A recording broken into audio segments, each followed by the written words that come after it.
Hi అండి, welcome to Uma's kitchen. ఈ రోజు అయితే వేడివేడిగా పొంగల్ చేసిన, చాలా రోజులు అయింది. అందుకనేసి నేనైతే కుక్కర్లో చేస్తున్నాను. కొంచెం నెయ్యి, కొంచెం ఆయిల్ వేసినాను. ఆ నెయ్యి అయితే పిల్లలకు మంచిది కదా, అందుకని నెయ్యి వేసినాను. మళ్ళీ వచ్చేసి తెల్లగడ్డ, కరింపాకు, ఒక్క పచ్చిమిరకాయ, అల్లం వేసేసి బాగా ఏం చేసుకున్నాను. జీలకర్ర మిరియాలు అయితే కొంచెం ఎక్కువ వేసుకున్నాను.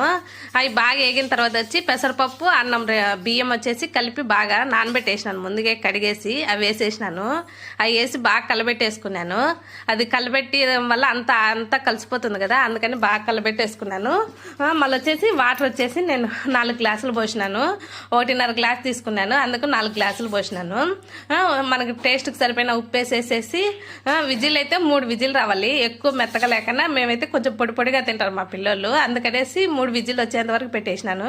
చూడండి ఎలా వచ్చిందో, బాగా టేస్ట్ సూపర్గా ఉంటుంది. అయితే ఇది మా పిల్లలకైతే వాతావరణం ఇలా ఉంది కదా, అంతా చల్లగా ఉంది, అందుకని ఇలా